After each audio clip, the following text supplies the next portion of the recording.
Hoje pela manhã, inspirados pela reforma do século XVI, demos uma olhada na figura mais pivotal da reforma, o apóstolo Paulo.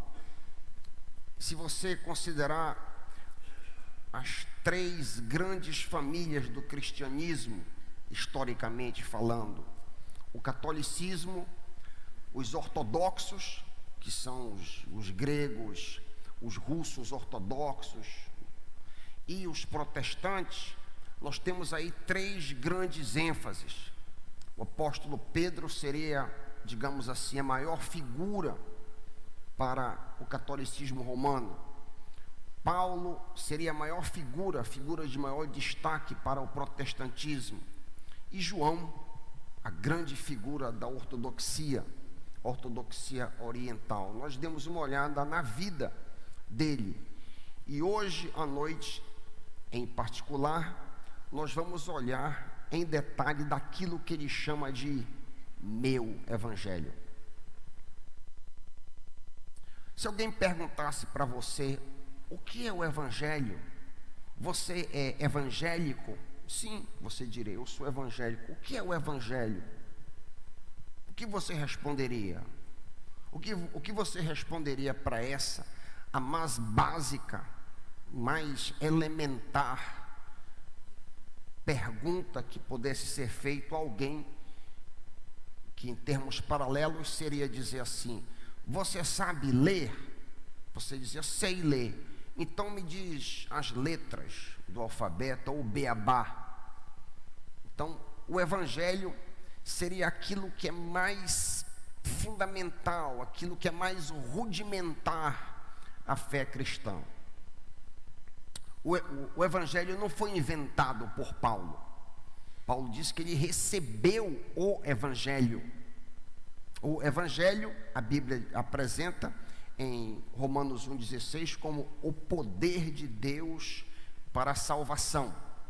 O evangelho é o poder de Deus para a salvação. A raça humana como um todo está condenada. A Bíblia diz isso. Jesus veio salvar a raça humana da condenação, salvar do pecado e da consequência lógica do pecado, que é o inferno. Paulo finca o evangelho em três movimentos históricos. O evangelho é muita coisa, mas três movimentos históricos: a morte, o sepultamento e a ressurreição de Cristo é a chave para que você aceite o evangelho, para que você seja salvo. 1 Coríntios 15, 1 Coríntios, se você tem a sua Bíblia, 1 Coríntios 15, quantos tem Bíblia hoje à noite? Quantos tem a Escritura Santa? Ótimo. Você pode, vale a pena você marcar esse texto, porque ali está definido o evangelho. E ali três movimentos históricos são apresentados. 1 Coríntios 15, a partir do versículo 1: irmão, venho lembrar-vos o evangelho que vos anunciei, o qual recebestes e no qual ainda perseverais. Por ele, pelo evangelho, também sois salvos, se retiverdes a palavra, tal como vou-la preguei, a menos que tenhais crido em vão. Antes de tudo vos entreguei o que também eu recebi. Ele não inventou, ele recebeu isso aqui. Eu entreguei para vocês aquilo que foi dado a mim. O que é? Olha aí o primeiro movimento histórico. Cristo morreu pelos nossos pecados, segundo as Escrituras. O segundo movimento histórico foi sepultado. E em terceiro lugar, ressuscitou, segundo as Escrituras. Está aí três fatos que estabelecem o evangelho e que Paulo recebeu e entregou para todos quantos tiveram contato com ele. Mas além desse evangelho, Paulo fala uma coisa a mais. Ele fala sobre o meu evangelho. Onde Paulo fala a respeito deste evangelho que é dele? Não está em contradição, mas é alguma coisa somada, digamos assim, um aperfeiçoamento do evangelho basilar. O primeiro momento que ele menciona o evangelho no genitivo, meu evangelho, está em Romanos 2,16. Romanos 2,16. Romanos 2,16 diz assim: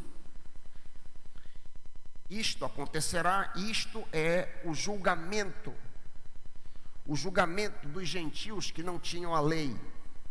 Isto acontecerá no dia que Deus julgar os segredos dos homens, mediante Jesus Cristo, conforme declara o meu evangelho. Ele só menciona 3 vezes essa categoria, meu. Ele menciona de novo na mesma carta, em Romanos 16, 25. Romanos 16, 25.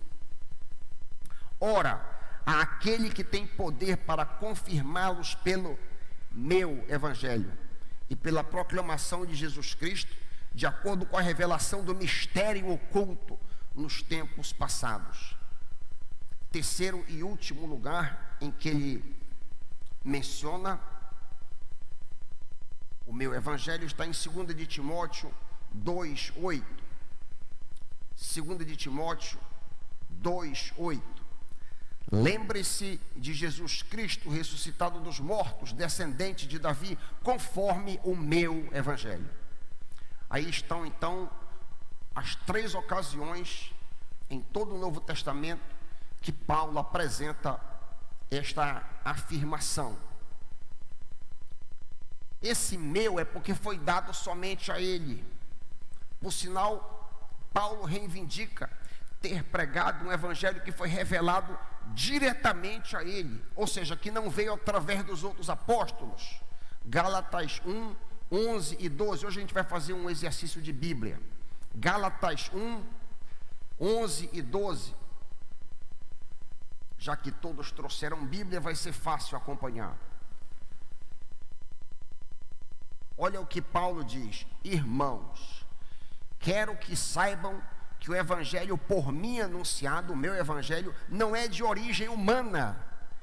Eu não recebi este evangelho de pessoa alguma, nem me foi ele ensinado. Pelo contrário, eu recebi de Jesus Cristo por revelação.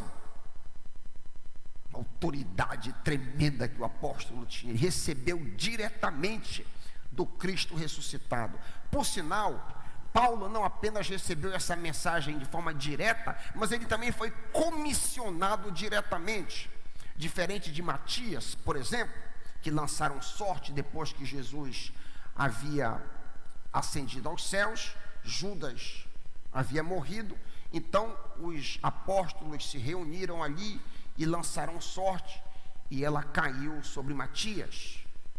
Obviamente, esta forma aqui é uma maneira indireta de Deus escolher alguém. Não foi o caso de Paulo.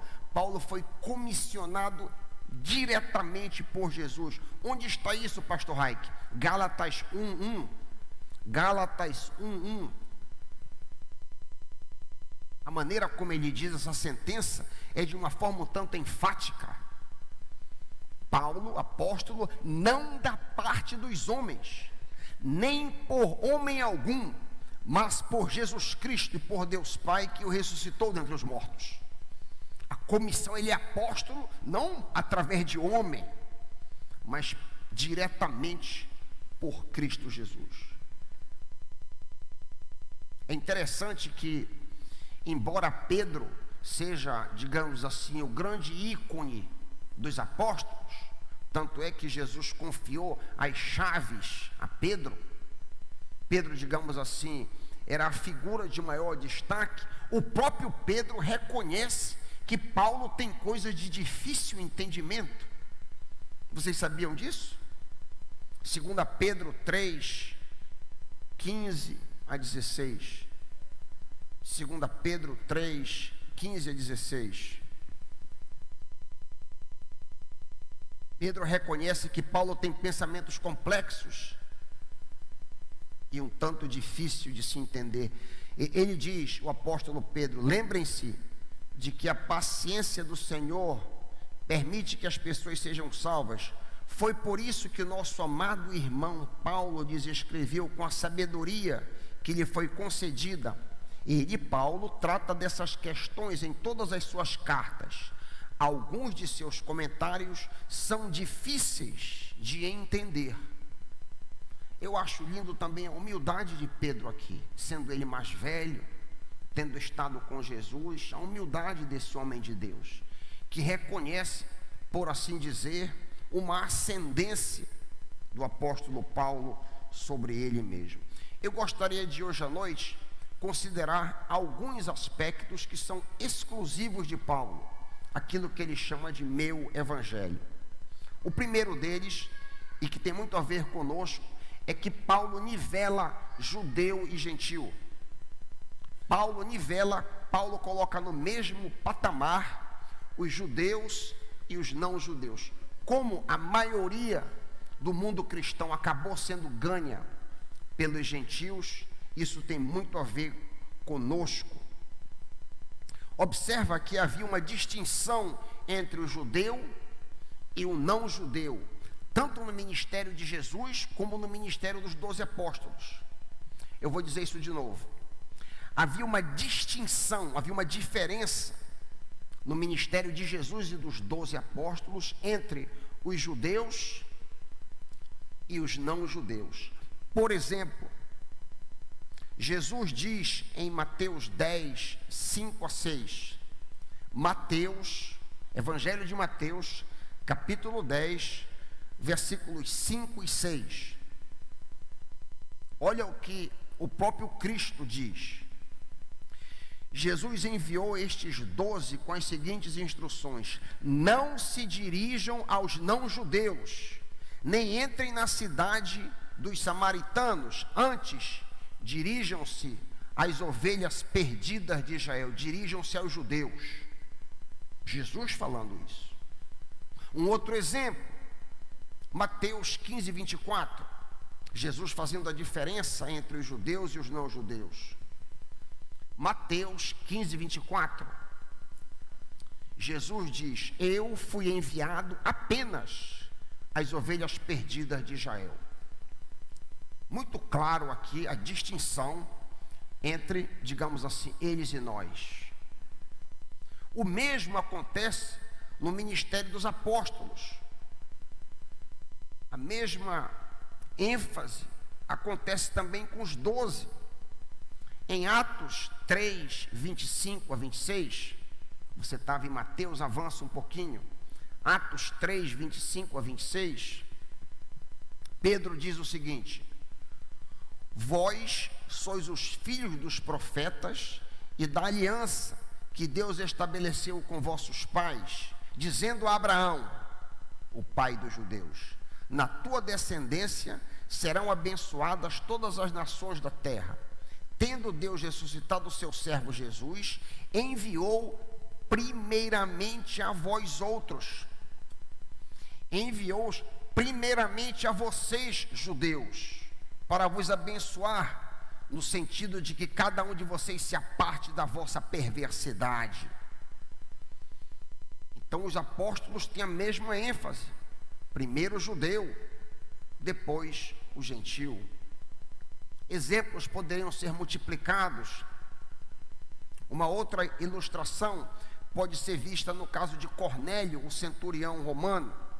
Isso aconteceu bem depois do Pentecoste.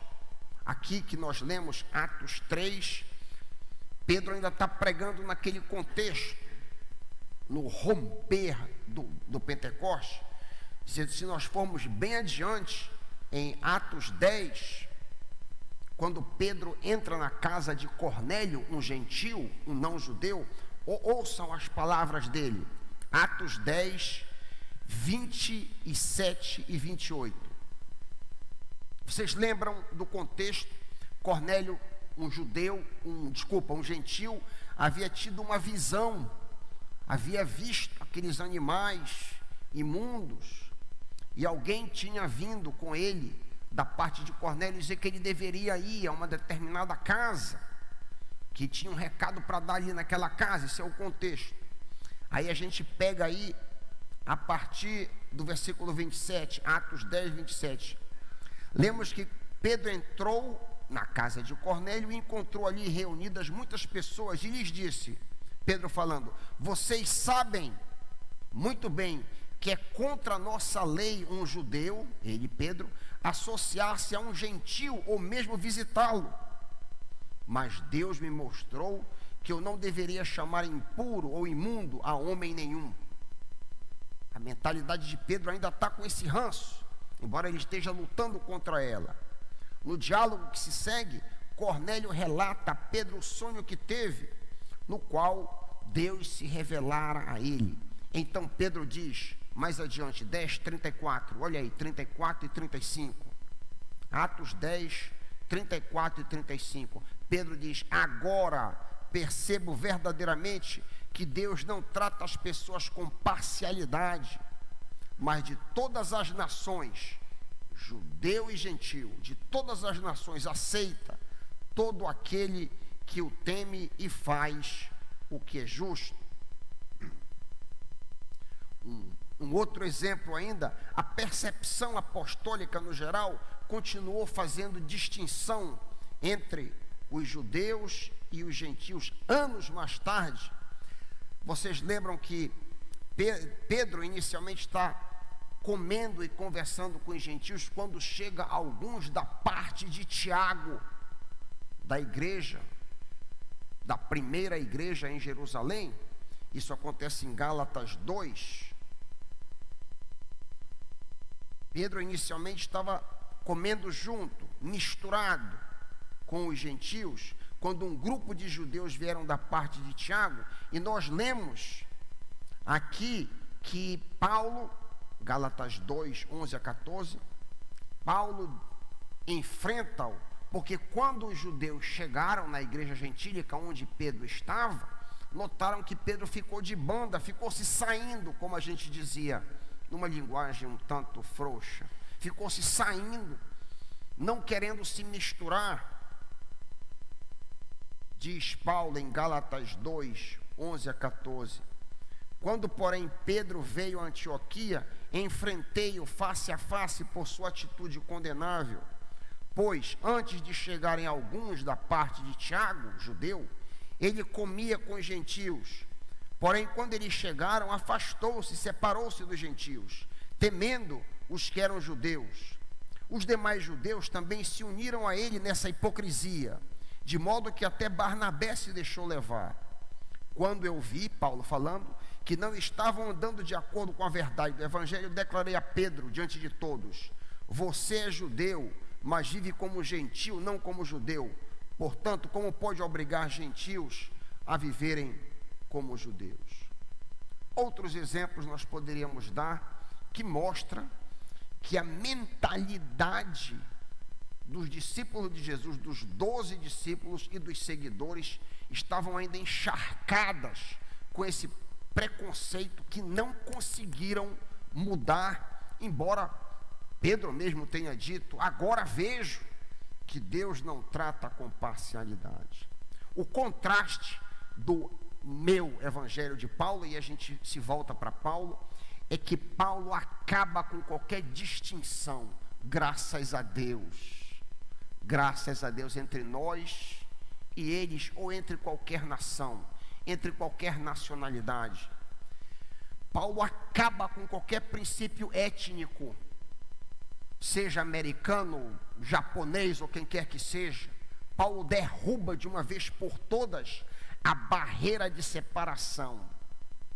Para Paulo, não há qualquer distinção entre aqueles que estão debaixo da lei de Moisés, os judeus, e os que não seguem a lei de Moisés. Paulo coloca todo mundo debaixo do pecado.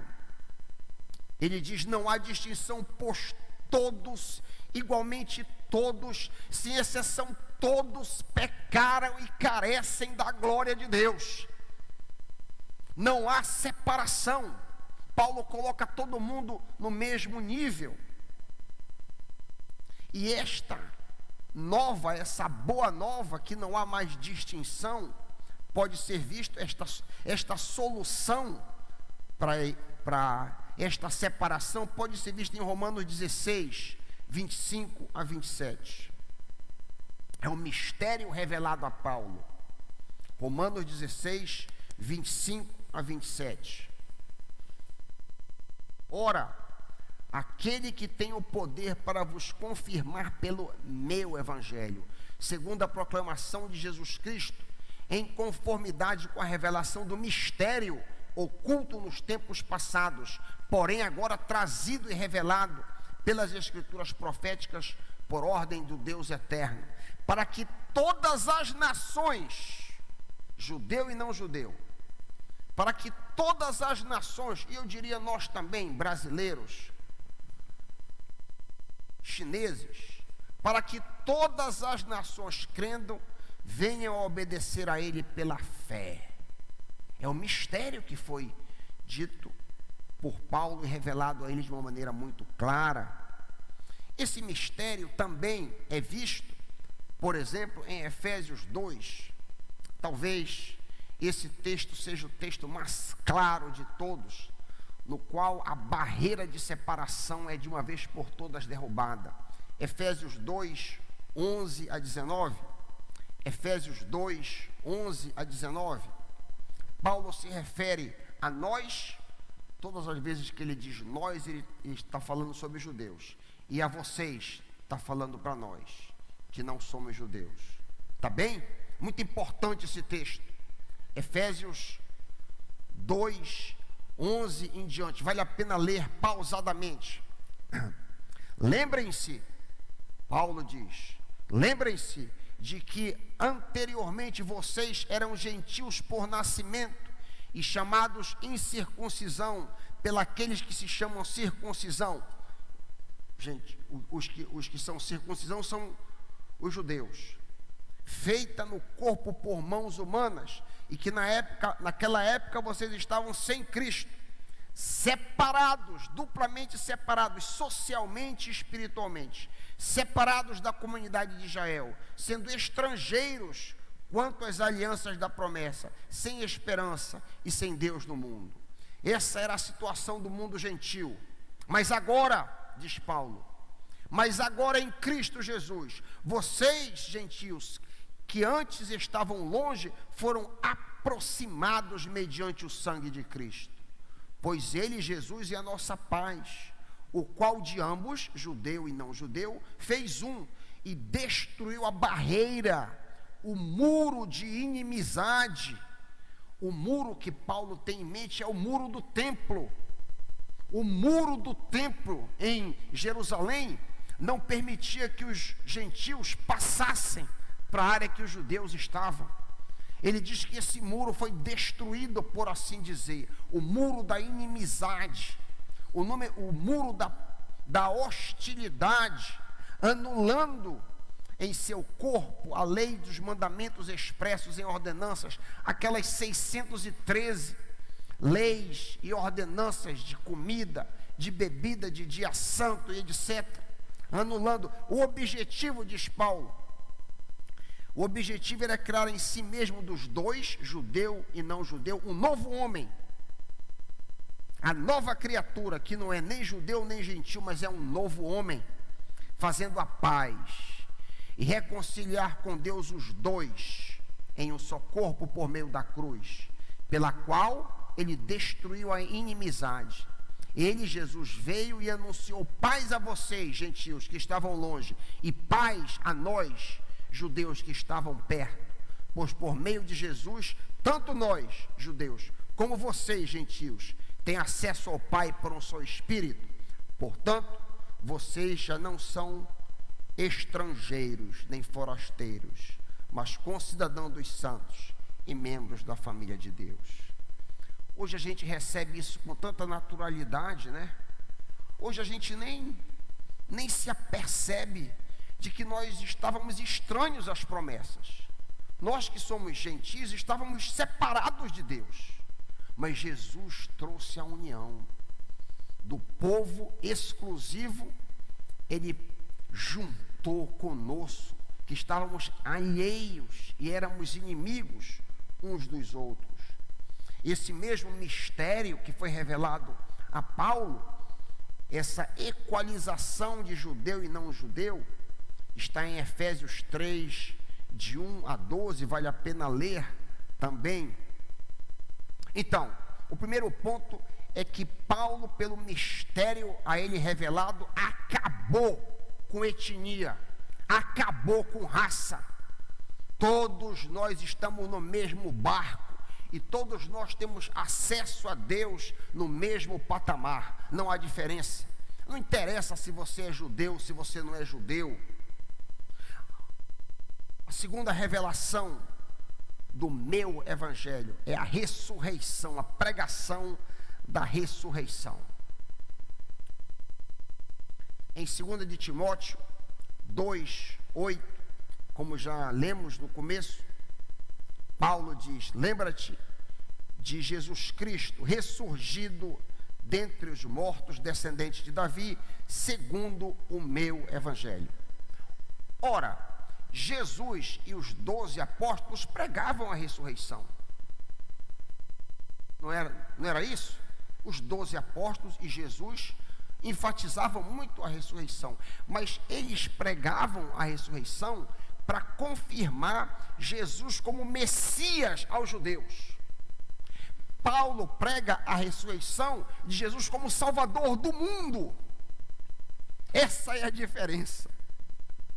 Eu vou dizer de novo: Jesus Cristo e os seus 12 apóstolos pregavam a ressurreição para provar que Jesus era o Messias enviado aos judeus. Paulo prega a ressurreição para mostrar que Jesus é o Messias de todos, aleluia, de todos nós, não apenas de um povo em especial. Enquanto Pedro pregava a ressurreição de Cristo como prova de seu messianismo judaico e a certeza da vinda do reino de Deus, Paulo pregava a ressurreição de Cristo como meio de salvação e santificação para toda a humanidade. É por isso que o evangelho, por assim dizer, foi confiado, o evangelho aos judeus foi confiado aos 12, e o evangelho aos gentios foi confiado a Paulo, o meu evangelho. Olhem que texto interessante, Gálatas 2, 7 a 9. Gálatas 2, 7 a 9. De forma geral, a Pedro foi confiado o evangelho aos judeus, enquanto que a Paulo o evangelho aos não-judeus. Lemos Gálatas 2, 7 em diante. Quando os apóstolos reconheceram que a mim, Paulo, havia sido confiada a pregação do evangelho aos incircuncisos, que somos nós, assim como a Pedro aos circuncisos, pois Deus, que operou por meio de Pedro como apóstolos aos judeus, ou circuncisos, é a mesma coisa, também operou por meu intermédio para com os gentios. Reconhecendo a graça que me fora concedida, Tiago, Pedro e João, tidos como colunas, estenderam a mão direita a mim, a Barnabé, em sinal de comunhão. Eles, os 12 e seus associados, concordaram que devíamos nos dirigir aos gentios e eles aos judeus. Então a ressurreição, segundo o meu evangelho, é a pregação da ressurreição de Cristo Jesus a todos, que foi confiado a Paulo. Há um outro aspecto da ressurreição que somente Paulo ensina naquilo que ele chama de meu evangelho. Há um mistério que somente ele ensina com relação à ressurreição.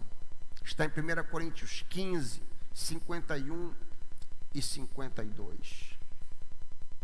1 Coríntios 15, 51 a 52. Eis que eu, Paulo, lhes digo um mistério: nem todos morreremos, mas todos seremos transformados. No momento, no abrir e fechar de olhos, ao som da última trombeta, pois a trombeta soará, os mortos ressuscitarão incorruptíveis e nós seremos transformados. Paulo nos revela aqui que os que estiverem vivos no momento da volta de Jesus não passarão pela morte, mas imediatamente receberão novos corpos. Isso foi um mistério revelado a Paulo somente. Os outros 12 não sabiam. E um terceiro e último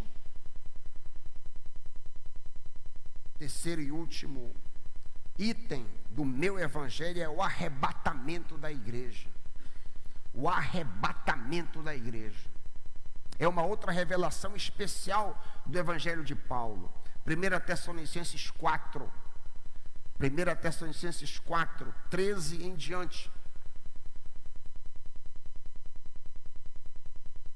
Que gostoso ouvir o folhear da Bíblia.